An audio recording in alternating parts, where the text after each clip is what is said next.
इतना कहकर गोडसे तेजी से मुड़ता है और बिना पीछे मुड़कर देखे तेज कदमों से बिरला हाउस की तरफ चल पड़ता है।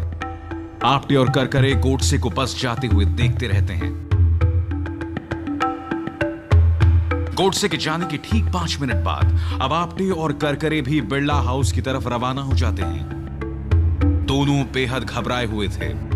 बस एक ही बात का डर सता रहा था, अगर बिरला हाउस के गेट पर मौजूद सुरक्षा गार्ड तलाशी ले रहा होगा तो क्या होगा।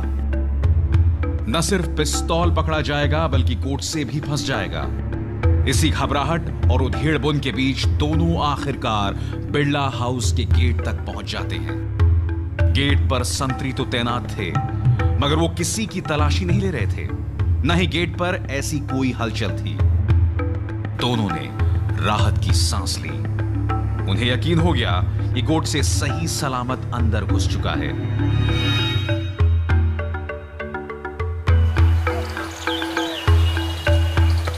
आपटे और करकरे भी धीरे धीरे टहलते हुए गेट के अंदर जाते हैं। अंदर बाग में पहुंचे तो देखा कि गोडसे भीड़ में घुल मिलकर खड़ा है। गोडसे से दोनों की नजरें टकराती हैं और फिर दोनों धीरे धीरे उसी भीड़ में शामिल होकर गोडसे के दाएं और बाएं खड़े हो जाते हैं।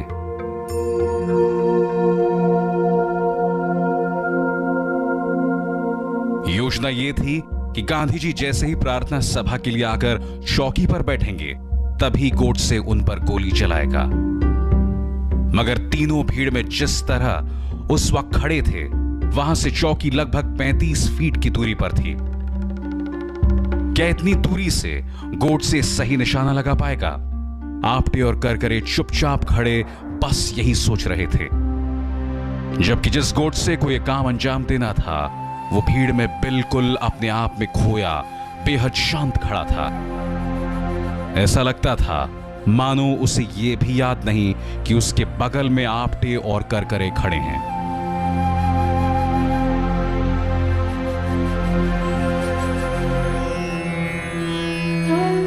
गांधी जी वक्त के बेहद पाबंद थे।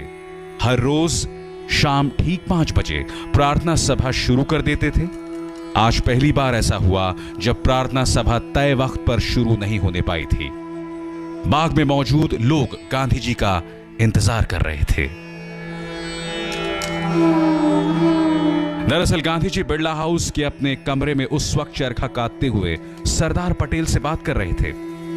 जिस आजादी को हमने इतनी कुर्बानियां देके हासिल किया है, ताकि हम पटेल नेहरू से खफा थे और मंत्रिमंडल से इस्तीफा देना चाहते थे। गांधी जी उन्हें समझा रहे थे, वो नहीं चाहते थे कि पटेल इस्तीफा दें। देश ना तो पंडित नेहरू के बगैर चल सकता और ना ही सरदार पटेल। बातचीत बेहद गंभीर मोड़ पर थी, लिहाजा मनु और आभा की भी हिम्मत नहीं हो रही थी कि वो गांधी जी को टोकें। जल्द से जल्द खत्म करें। वक्त बीतता जा रहा था और बातचीत लंबी होती जा रही थी। आखिरकार मनु ने किसी तरह हिम्मत कर गांधी जी को घड़ी दिखाकर इशारा किया। गांधी जी ने अपनी घड़ी देखी और पटेल से बोले, ईश्वर से मिलने का समय आ गया है, अब मुझे जाने दो। इसके बाद गांधी जी सीधे बाग की तरफ बढ़ चले। मनु और आभा के कंधे पर हाथ रखकर वो चौकी तक जाने के लिए लॉन का चक्कर लगाने के बजाय लॉन पार कर आगे बढ़ने लगे। प्रार्थना सभा में पहले ही काफी देरी हो चुकी थी। आगे बढ़ते हुए गांधी जी मनु और आभा को लगातार डांट रहे थे। तुम दोनों मेरी घड़ियां हो तो मैं फिर घड़ी क्यों देखूं? मुझे इस तरह से देर से आना कतई पसंद नहीं। प्रार्थना सभा में 1 मिनट की भी देर हो मैं बर्दाश्त नहीं करूं। चूंकि गांधी जी लॉन का चक्कर काटकर चौकी तक जाने की बजाय लॉन पार कर जा रहे थे, इसीलिए अब वो सीधे भीड़ की तरफ बढ़ रहे थे। गांधी जी को सामने से अपनी तरफ आता देख भीड़ अचानक बीच से फट गई ताकि गांधी जी के लिए रास्ता बनाया जा सके। भीड़ के बीच से फटते ही गोडसे अपने आप पलक झपकते ही गांधी जी के बेहद करीब आ गया था। आपटे और करकरे की नजरें लगातार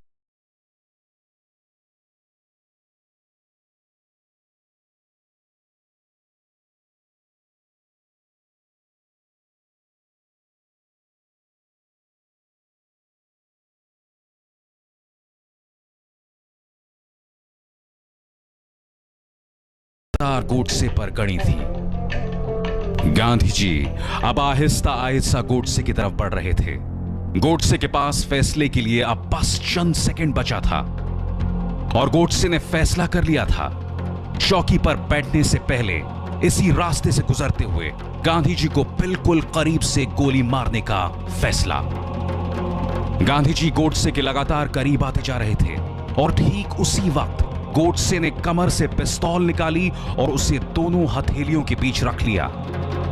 दूर से आते गांधी जी को देखकर उसने उसी वक्त एक और फैसला किया। उसने फैसला किया कि गांधी जी ने देश की जो भी सेवा की है उसके लिए वो पहले हाथ जोड़कर उनके प्रति श्रद्धा प्रकट करेगा। अब गांधी जी गोडसे से सिर्फ 3 कदम की दूरी पर थे और ठीक उसी पल अचानक नाथूराम गोडसे गांधी जी के बिल्कुल सामने आ गया। वो झुका और उसी तरह हाथ जोड़कर उसने कहा, नमस्ते। मनु ने सोचा कि वो गांधी जी के पैर छूना चाहता है, लिहाजा उसे दूर हटाने के लिए मनु ने धीरे से उसकी तरफ अपना हाथ बढ़ाया। भाई साहब आप रखिए, डॉक्टर को पहले ही दे दूं। और ठीक उसी पल गोडसे ने अपना बायां हाथ आगे बढ़ाकर मनु को एक तरफ ढकेल दिया। अब उसके दाहिने हाथ में पिस्तौल साफ चमक रहा था। इससे पहले कि कोई कुछ समझ पाता, गोडसे ने अचानक पिस्तौल का घोड़ा दबा दिया।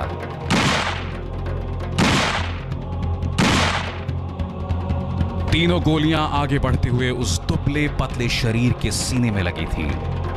दूध जैसी सफेद धोती लगातार धीरे धीरे लाल होती जा रही थी।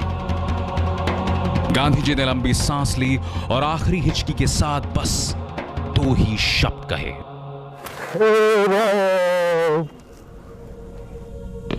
खून में भीगी गांधी जी की धोती की तह से झांक रही उनकी इंगरसोल घड़ी में उस वक्त ठीक शाम के 5:17 हुए थे।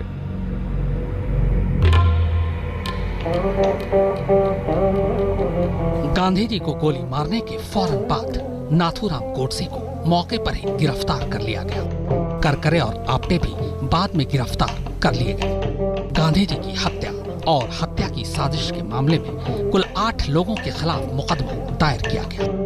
नाथूराम गोडसे, नारायण आपटे, विष्णु करकरे, गोपाल गोडसे, मदन लाल, वीर सावरकर, डॉक्टर परचुरे और दिगंबर बटके का नौकर। खुद दिगंबर बटके सरकारी गवाह बन गया। लाल किले के अंदर लगाई गई विशेष अदालत ने 10 फरवरी 1949 को अपना फैसला सुनाया। 8 आरोपियों में से 7 को सजा सुनाई गई। वीर सावरकर को सबूतों के अभाव में बरी कर दिया गया। गोडसे और नारायण आपटे को फांसी की सजा मिली, जबकि करकरे, मदन लाल, गोपाल गोडसे, डॉक्टर परचुरे और बटके के नौकर को उम्र कैद की सजा मिली। बाद में ऊपरी अदालत ने डॉक्टर परचुरे और बटके के नौकर को अपील के बाद रिहा कर दिया। नाथूराम गोडसे और नारायण आपटे को 15 नवंबर 1949 की सुबह अंबाला जेल में फांसी दे दी गई। मौत से बस कुछ दिन पहले अनशन की वजह से गांधी जी सख्त बीमार पड़ गए थे। उन्होंने दवा लेनी भी छोड़ दी थी।